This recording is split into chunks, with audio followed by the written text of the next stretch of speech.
This episode is brought to you by HASA. Liquid is clearly better. Liquid chlorine is the highest purity, works immediately, has no added cyanuric acid or calcium, and it will leave your pool safe, clean, and clear. And by the Bottom Feeder professional grade battery powered vacuum system. It sucks to clean pools, so cleaning pools sucks less. Get $100 off with code DVB100. This episode is brought to you by Skimmer, the #1 pool service software in North America.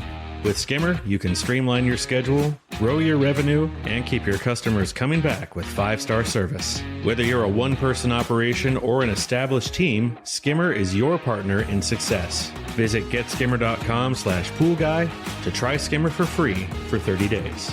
The Pool Guy Podcast Show. The Pool Guy Podcast Show. The Pool Guy Podcast Show.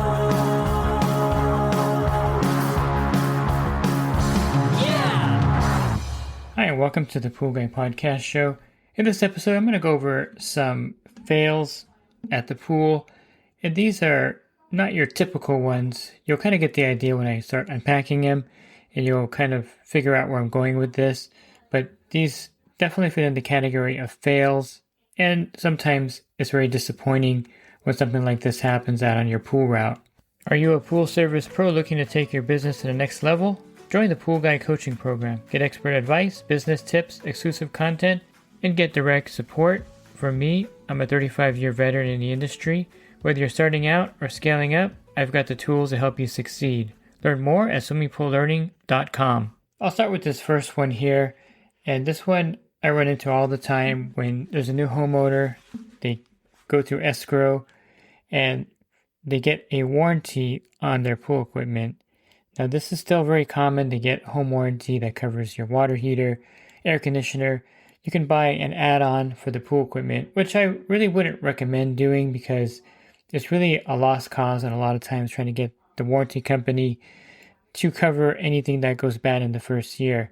I'll give you a couple of examples of the failures I've had out there with warranty companies. One clearly was a motor that burned out, I think about 2 months after the homeowner moved in.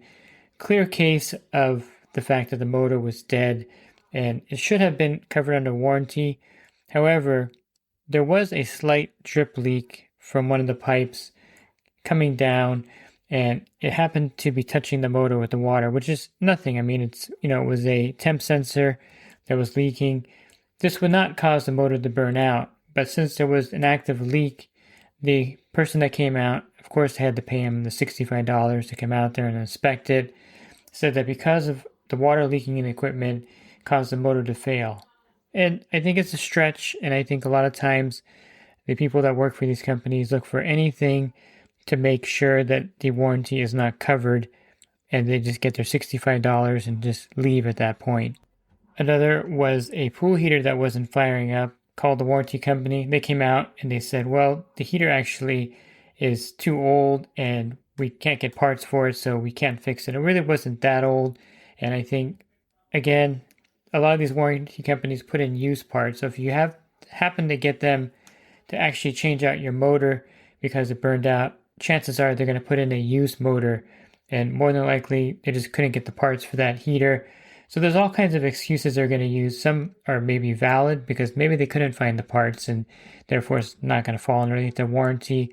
A lot of times I find that they try to invalidate it, just like if you call them for something in your house when you buy a house and the water heater goes out. I've actually called them on this before when I bought a rental and the water heater went out and there was actually a dent on the side of the water heater.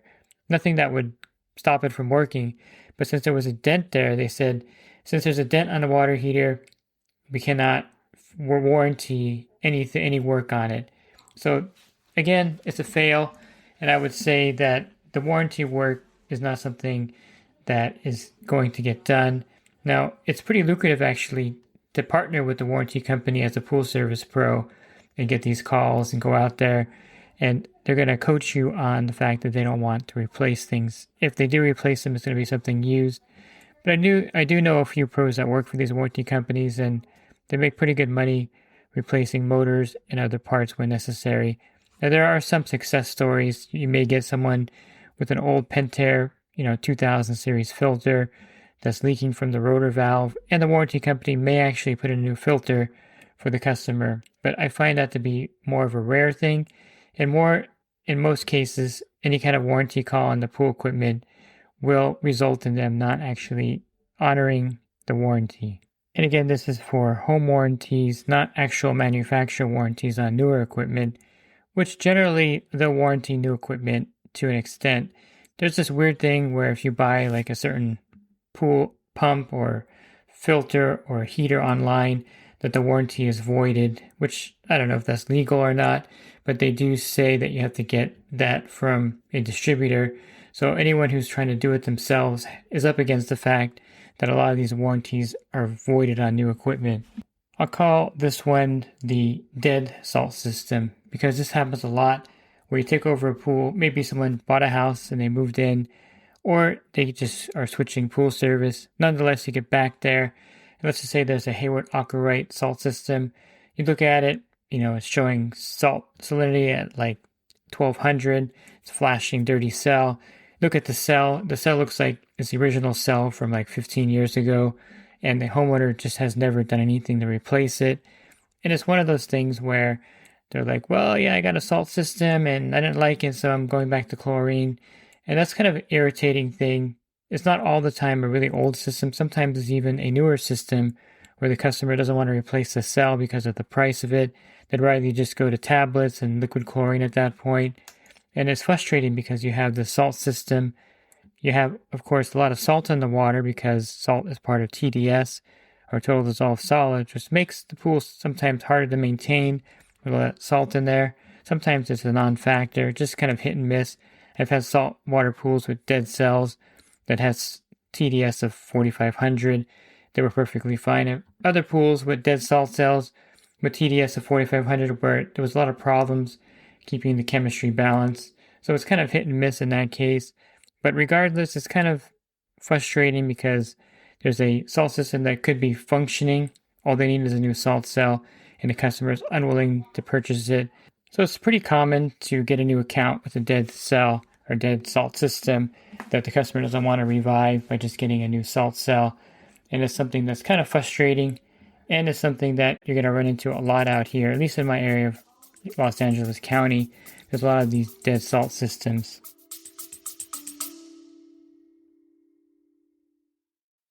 And the Pool Guy Podcast Show has teamed up with UPA to bring you affordable, reliable liability insurance starting at just $64 a month.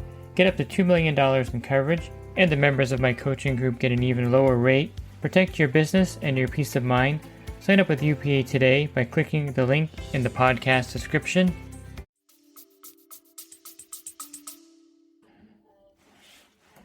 Another problem that you're going to run into is the low water pool. This happens all the time. You're going to have customers that just don't fill the pool up and maintain the water level in the pool. And it's very frustrating because I've cautioned you before. You just heard the commercial for UPA insurance that you don't want to be the one filling the pool up because then you have a lot of liability associated with that. You're holding the bag basically if something goes wrong. If the water is not turned off by you, or you may be accused of leaving the water on, which has happened to me before, because you turn on the pool water for the customer. Obviously, if it's left on, you're probably going to be at fault in one way, either by doing that or being accused of leaving it on at some point. So don't do that. But the low water does cause problems because the pool doesn't look great. Sometimes algae forms. The pump may not be priming. All these are because of the low water. And it's a very frustrating thing to fight the customer. So what I've done in the past, whenever I have a pool that doesn't have an autofill, or maybe a non-functioning one that you can actually fix and get working, but if there's no autofill and the customer is the kind that you fight all the time to fill the pool, I usually tell them that I would like to put in a water Sentry. The actual branded one is by Rollichem. It's called the Pool Sentry M3000. And currently it's like $75 on Amazon, so you'll get it a little cheaper at your supplier, not much cheaper. There's also a generic one on Amazon for $45. Doesn't really have a name. It has a typical Amazon description as the name. 2025 upgrade automatic pool filler, pool water leveler, autofill, float valve, water leveler, control century, swimming pool, spa pond, water leveler, for automatic 5-year warranty. So go ahead and put that in the Amazon search and that one will pop up there as well. These are pretty good. There's a couple caveats with these. You have to actually buy a new garden hose for the customer, and you want to buy usually it's the kind of brick colored one. That's the one that can withstand the high heat of being on the deck and just laying out there. A regular green hose, sometimes laying on the deck, eventually gets too hot and it cracks and breaks. So you want to get the heavy duty hose, and it's usually that, again, the brick colored hose. And then as far as the connectors, you want to make sure that the washers are really a good quality. I usually put Teflon tape around the hose threaded part, and then I twist it into the hose century, and that way there's no water leaks.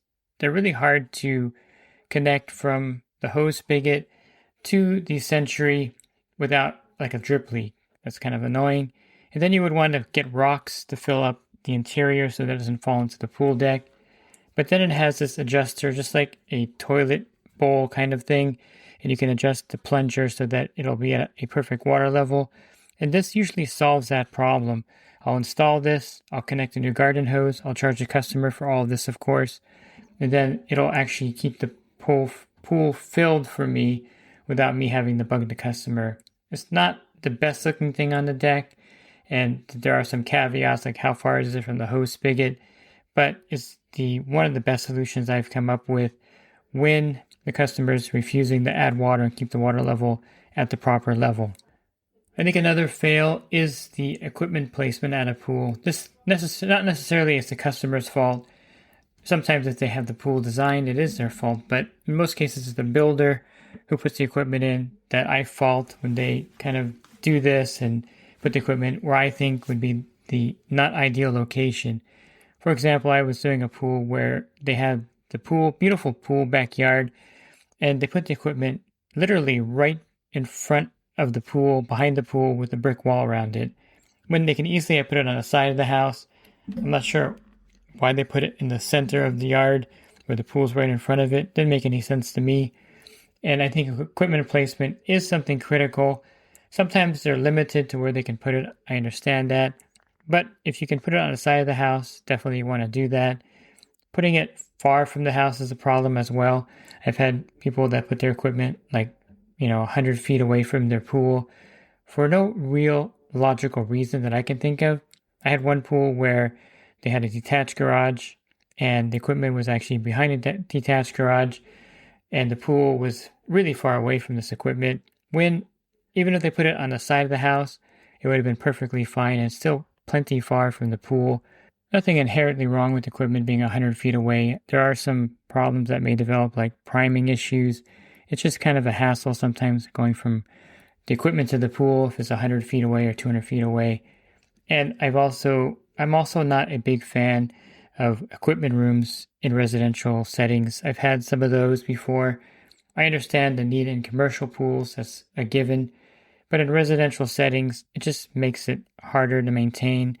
It's messy in there, especially if it's a DE filter. And usually customers store junk in there. And it's something that I'm not a big fan of equipment rooms in residential pool settings. But I understand if they wanted to build something like that, they can do it. I find that it just makes repairing stuff and all the other aspects much more difficult in that residential setting. And then finally, in a residential setting, when they put the equipment below the pool water level, that can be problematic as well, especially when there's no need to do that. I've had several accounts where the pool equipment is, 10 or 20 feet below the pool level, when there's a perfectly level place to put the equipment, but they decided to kind of hide it down below. And the problem with that is, well, there's a lot of problems with equipment below sea level, but gravity is one thing, where if you take the pump lid off without turning off the valves, you're never going to get that pump lid on again because the water is going to gush out of the pool, of the equipment. Cleaning the filter is problematic. Anything that you're going to do that requires you to open up the equipment will be problematic when the pool is below sea level.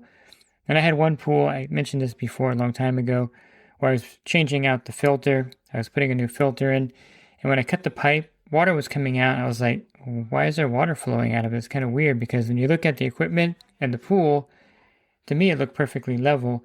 But then when I kind of got down on my knees, or actually on my stomach, and I kind of looked at the pool, looked at the equipment, there was actually a 2.5 inch difference in height, and the equipment was actually below the water level, and so the water was like draining out like crazy. Fortunately, I know a fix for this. The first thing I did is I put a tennis ball in the skimmer, and then I got some rags for my truck. You know, the ones that you use to clean your truck, to dry it. You can kind of wring them out. They're really, really good rags that are really thick, almost rubbery. I stuck those in the return lines because they didn't have threaded return lines. They had stub pipes. And by doing that, I was able to solve the problem of the water draining out of the pool. But typically with below sea level equipment, there's valves there that you can turn to turn the water off on the return and the suction side. And remember, you'll have to turn the water off on both the suction side and return side before you take the pump lid off. Equipment placement can definitely be a fail, especially if they put the filter like right up against the house. I've had motors where they're right up against the wall of the house where you can't even change the motor without taking the whole pump off, kind of irritating. And sometimes the pump doesn't have union, so that makes it even more irritating. So builders that put like the heater, filter, and pump like right up against the wall can be problematic as well. And this last one here is something that you really can't solve yourself typically. This is more in a landscaper's territory. But I've had many accounts where the builder builds these really nice pools with like a little planter area, and they put a tree in there. A palm tree is typical here. And it's like right next to the pool, literally in the pool basically. What happens over time as the years go by, the palm tree gets bigger, of course, because that's what trees do, they grow. And I've had many pools where the tile starts to crack, and then tree roots actually kind of break through the pool and get into the pool, because trees will actually search for water if they're not watered correctly or irrigated properly. And so I've had many pools where, especially palm trees, the tiles are popping off and cracks are forming because they planted the tree too close to the pool. Granted, even any trees nearby the pool will lift up the deck and cause problems. And I've had trees that actually were like 3 feet away from the pool, lift up the deck, go to the pool, and pop off the tiles as well. So I think a good thing to tell customers, if you get to their pool, this helps you as well because you eliminate a tree or two that are problematic. But if you get to a pool and you see palm trees, like even 3 feet from the pool, I would tell the customer, oh yeah, I've had a history of these trees actually lifting up the deck and breaking through the tile and actually going into the pool. So you may want to get your landscaper to cut it out and grind up the stump. And sometimes it's a great way to get rid of a tree, but it is true that these are a problem, and trees that are really close to the pool tend to lift up the deck, crack the cement, and also can invade the pool through the pool tile and get right into the pool itself. So something to be aware of. Again, something you can't solve, but you can at least suggest to the customer that that tree is going to be a problem. It's small right now, but it's going to get bigger, and just have the recommendation that they remove that tree. And if you're looking for other podcasts, you can find those by subscribing to my YouTube channel Monday through Friday. I post one there. Also, if you go to my website, swimmingprolearning.com, on the banner there's a podcast icon as well, and there's a drop-down menu with over 1,700 podcasts. And if you're interested in the coaching program that I offer, you can learn more at poolguidecoaching.com.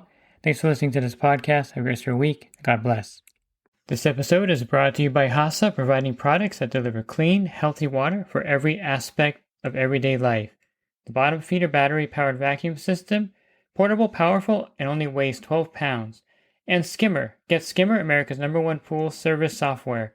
Podcast listeners can try Skimmer for free at getskimmer.com/poolguy.